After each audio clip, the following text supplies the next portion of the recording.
সেজদার রাতও ভোর হয়, নেশার রাতও ভোর হয়। হ্যাঁ, আজ রাত যে যুবক আল্লাহকে সেজদা দেয় তারও ভোর হয়, যে মদের নেশায় পড়ে থাকে তারও কি হয়ে যায়, ভোর হয়। স্বার্থপর এই দুনিয়া যুবক, নওজওয়ান মনে রাখো, স্বার্থপর এই দুনিয়া, কারো কথা মনে রাখে না, কারো জন্য থেমে থাকে না। আমি এই পরশুদিন দেখছি, গতকালকের আগের দিন সকাল 6:30 বাজে আমি আমার বাজারে, ময়নামতি সাবের বাজার, ওইখানে দেখছি একটা হাইয়েস্ট গাড়ি একটা ট্রাকের মুখোমুখি হইয়া, হাইয়েস্ট গাড়িটার ড্রাইভারটা জাগাত তারে বাইরে করছে টাইম না হেসরাইয়া, কিছুক্ষণের মধ্যে লোকটা মারা গেছে। আমি একটা জিনিস খেয়াল করছি, অনেকক্ষণ তাকাইয়া আমার সাথে ড্রাইভারের আমি বললাম, কি স্বার্থপর এই দুনিয়া, একটা গাড়ি কেউ তার জন্য থামলো না, কারো হাতে সময় নাই, সবাই হরন দিয়া সাইড করে এমনে হেমনে করে সব চলে যায়, কোনো ড্রাইভারও থামে না বন্ধু, যে একটা লোক তো মরে গেছে, আরে মরে গেছে, তুই মরে গেছ, আমার হাতে সময় নেই। এই জন্য স্বার্থপর এই দুনিয়া, বড় স্বার্থপর, হয় কারো জন্য থামে না, কারো কথা অপেক্ষা করে না, চলতে তোমার কথা কেউ মনে রাখবে না।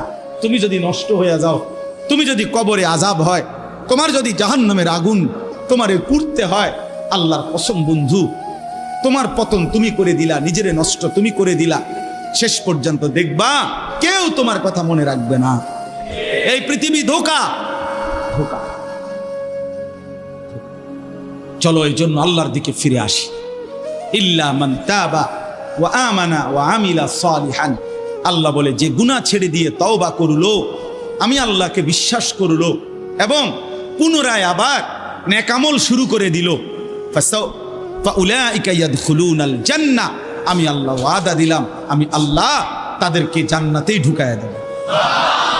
ওয়ালা ইউজলামুনা শাইআ, কোনো জুলুম করা হবে না এক বিন্দু।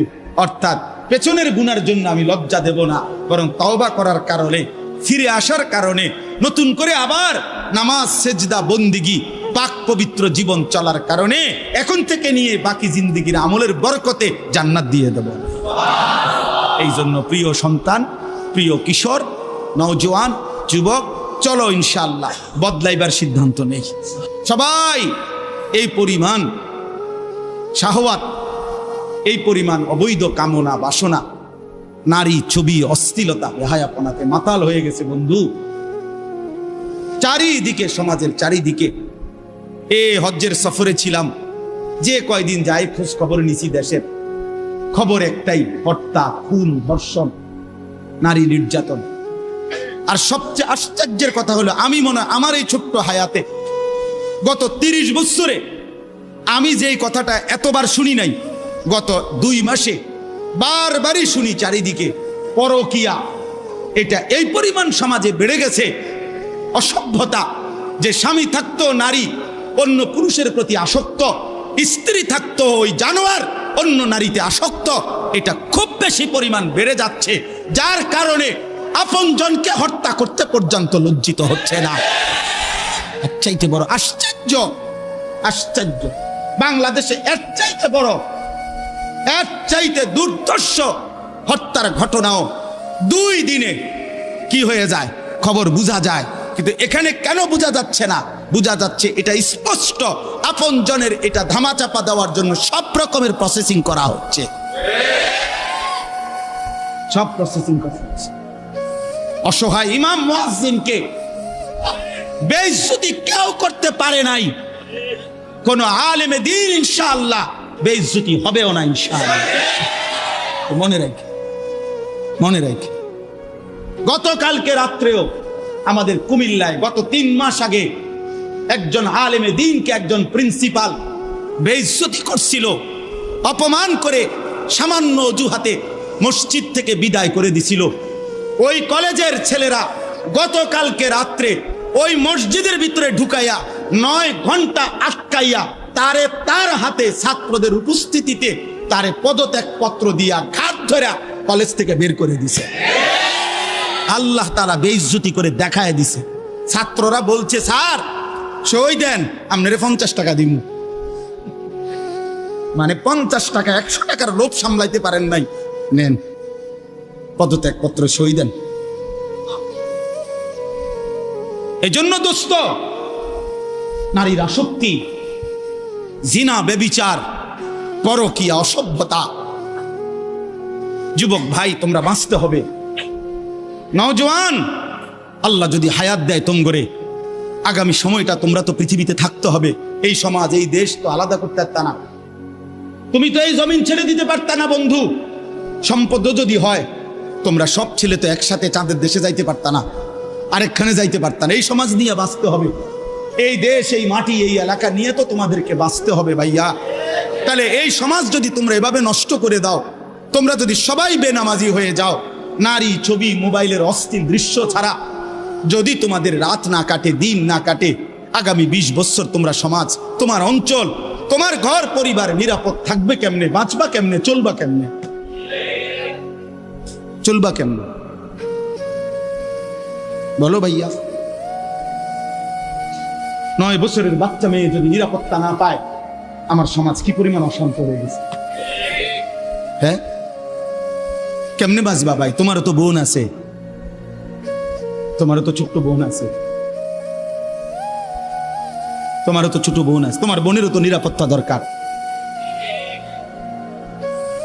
তুমি তো এই সমাজ থেকেই, এই পৃথিবী থেকেই কোনো না কোনো নারীকে বিয়ে করবা, তারও তো চরিত্রের পবিত্রতা দরকার, দরকার না? তো কেমনে মিলবে ভাইয়া? কেমনে মিলবে?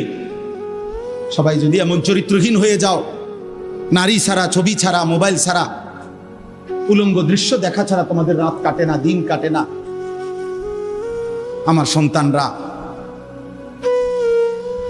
কেমনে আগামীর পৃথিবীতে তোমরা বাঁচবা ভাইয়া বলো? তোমাদের অনেক ছেলের চেহারা দেখলেই তো বোঝা যায় কতদিন হয় নামাজ পড়ে না, কতদিন হয় মালিকরে একটা সেজদা দাও। চুল নিয়ে এত ব্যস্ত হয়ে গেলা কেন? চুলের ফ্যাশনের উপরে এত অস্থির হইলা কেন? কে দেখে তোমার চুল? কীর্ত দেখে? কারে দেখাবো সব চুল? মানুষের আর কাজ নাই, মানুষই বুঝি বইয়া বইয়া তোমার চুল দেখবে। তুমি যে সারাদিন চুল নিয়ে ব্যস্ত, শরীর পূজা, দেহের পূজা এভাবে করছো কেন? সারাক্ষণ বুঝি এই শরীর, এই দেহ, এটা নিয়েই ব্যস্ত হয়ে গেলা। সারাক্ষণ একটা নারী বুঝি, একটা নারী, একটা ছবি, একটা বেডি, একটা উলঙ্গ দৃশ্য, এর জন্যই পৃথিবীতে আসা। এই রাত দিন বুঝি মোবাইলে দেখবা, ছবি দেখবা, নারী দেখবা, সারাদিন বুঝি নারীর জন্যই পৃথিবীতে আসা। তোমার আর কাম নাই, আর কোনো উদ্দেশ্য নাই দোস্ত আমার। বাহ, ঠিক হলো না, ঠিক করলা না ভাইয়া, ভালো করলাম। অর্থাৎ যারা নামাজ পড়ে না, আল্লাযীনা তারাকুস সালাহ, টোটালি নামাজ যারা ছেড়ে দিছে, তারা প্রজন্মের উত্তম তো না, নিকৃষ্ট না, তারা কোনো জেনারেশনে না, তারা কোনো মানুষে না, তারা কোনো কিচ্ছু না, এর কোনো গণাতে ধরে নাই। ওই প্রথমেই বাদ গণাত ধরছে, অরে নিকৃষ্ট হিসেবে বলতে চাইছে আল্লাহ এখানে যারা তাদের নামাজকে নষ্ট করে দেয়। তাফসীরের মধ্যে লিখছে, নামাজ নষ্ট করে দেয় মানে কি?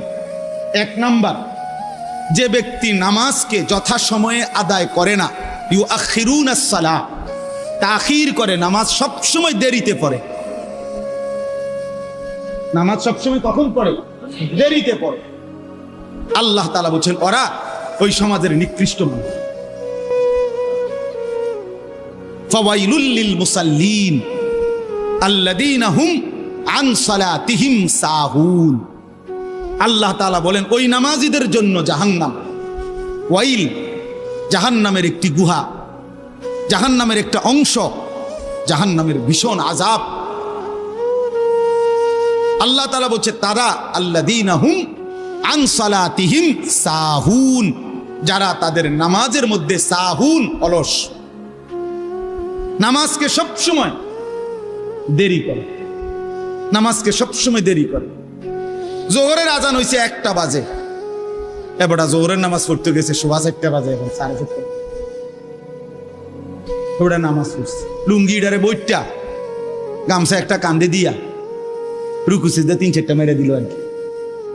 এটা নামাজ পড়লে আর কি তো করতাম হুজুর, সময় কুলাইতারি না। কিটছেন আপনি ঘাস কাটছে, এতক্ষণ গরু গোসল করাইছে, গরু গোসল করাইছে। গরু গোসল করানোটা খুব দামি দরকারি বিষয়। নামাজকে এরকম প্রতিনিয়ত যে বিলম্ব করে আল্লাহ তাআলার কোরআনের ভাষায় তারা নিকৃষ্ট মানুষ, নিকৃষ্ট মানুষ। আদাউস সালার অন্তর্ভুক্ত, আদাউস সালার অন্তর্ভুক্ত নামাজকে বিলম্ব করে। আচ্ছা, হাদিসের মধ্যে আছে, কোরআনেও আছে, যে ব্যক্তি নামাজে অবহেলা করে, আল্লাহর কসম, আল্লাহও বলছে, নবীজিও বলছে, সে মুনাফিক। ইন্নাল মুনাফিকিনা ইউখাদিউনা আল্লাহ ওয়া হুয়া খাদিউহুম ওয়া ইযা কামু ইলাস সালাতি কামু কুসালা। কোরআন শরীফে আল্লাহ মুনাফিকের এক নম্বর পরিচয় বলছে, মুনাফিক সে যে নামাজ পড়ে অলস ভাবে। নামাজ পড়ে কিভাবে? তাহলে নামাজ যে পড়ে না তার ব্যাপারে বলে না, কথা বলেন না কেন? তারে মুনাফিকও বলে নাই। তুই কোনো মানুষে না বেটা, তুই কোনো কাতারে নাই, তোর কোনো আলোচনাই নাই। আলোচনা ওই ব্যক্তিরে যে নামাজ পড়ে অলস ভাবে, খামখেয়ালি করে। দাঁড়াইবার কথা দুই পায়ে, দাঁড়াইছে এক পায়ে, বুঝেন? অলস নামাজের। রাসূলুল্লাহ সাল্লাল্লাহু আলাইহি সাল্লাম বলছেন, তিলকা সালাতুল মুনাফিক, ওই নামাজ মুনাফিকের নামাজ। ইয়ারকুবু হাত্তা তাগরুবা শামস, আসরের নামাজ না পড়ে যে অপেক্ষা করতেছে, অন্য কাজে ব্যস্তছে, এরই মধ্যে সূর্য ডুবে যাচ্ছে, সূর্য ডুবার কাছাকাছি। হাত্তা কানাত বাইনা কারনাই শয়তান, সূর্য ডুবার সময়ে শয়তান তার দুই শিং সূর্যের পাশে বাড়াইয়া দেয়। আল্লাহ নবী সাল্লাল্লাহু আলাইহি সাল্লাম বলেন, কামা ফানাক্কারা আরবাআন, সূর্য ডুবে যায়, এই সময় ওই আসরের নামাজের জন্য দাঁড়াইয়া 4 রাকাতে যেন 4টা ঠুক্কর মারছে। লা ইয়াযকুরুল্লাহ ইল্লা কালিলা, ঠিক মতো তাসবিহগুলো নামাজের আদায় করে নাই। রাসূল বলছে 3 বার, ওইটা মুনাফিকের নামাজ, মুনাফিকের নামাজ, মুনাফিকের নামাজ, মুনাফিকের নামাজ। তোর মতো নিকৃষ্ট নির্লজ্জ বেহায়া আল্লাহর জমিনে তো কোনো কুত্তাও হয় না, কোন কুত্তাও তো এরকম হইতে পারে না। কুত্তারও যদি আল্লাহ তাআলা সেজদার হুকুম দিত তো সে দিত, তাকে তো আল্লাহ সেজদার হুকুম দেয় নাই, এই জন্য সে সেজদা দেয় না। তুমি নাফরমানের তো আল্লাহ সেজদার হুকুম দিছিল, দিলা না কেন? তোমার তুলনা তো জানোয়ারের সাথে হয় না, এই জন্য তো আল্লাহ বলছে বালহুম আদাল, ওই জানোয়ারের চাইতে নিকৃষ্ট। ওর উদাহরণ নাই, ওর তুলনা কুকুরের সাথেও না, ওর তুলনা শুকরের সাথেও না। আল্লাহর কোন সৃষ্টির অন্তর্ভুক্ত না। বলো মিয়া, এত বিবেকহীন কেমনে হইলা? আফা হাসিবতুম আন্নামা খালাকনাকুম আবাসান, কি ভেবেছো বান্দা আমি তোমাকে অনর্থক বানিয়েছি? তোমাকে আমি একদিন, আমি আল্লাহ 1 সেকেন্ডে চাইলে পারি, কুন ফায়াকুন, আমি হও বললেই হয়ে যায়। সেই আমি 9 মাস কেন লাগাইলাম? 9 মাস লাগাইলাম। আরে বলো কি বান্দা,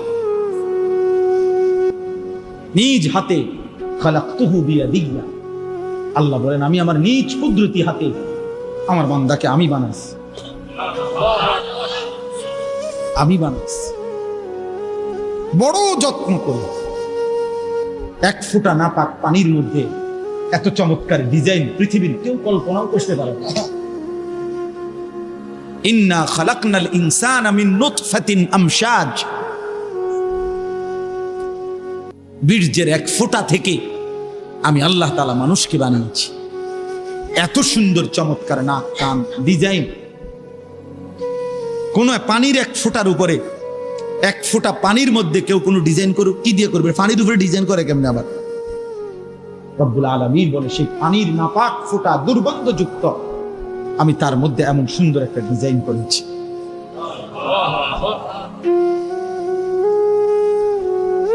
কেমনে ভুলে গেলাম? মা গাররাকা বিরাব্বিকাল কারীম, আমার মতো মেহেরবান দয়ালু মাওলা 24 ঘন্টা যে তোমাকে অজস্র অগণিত নিয়ামত দিচ্ছি, এই আসমান জমিন, এই চাঁদ সূরজ আলো বাতাস, 1 সেকেন্ড বান্দা এই বাতাস বন্ধ করে দিলে তুমি নিশ্চিহ্ন হয়ে যাবে। তুমি এই পৃথিবীতে নিঃশ্বাস ত্যাগ করে মৃত্যুবরণ করবা। একটা নিঃশ্বাসের জন্য তুমি এতটা মুখাপেক্ষী আমি আল্লাহর কাছে, সেই আমাকে একটা সিজদা দিবা না?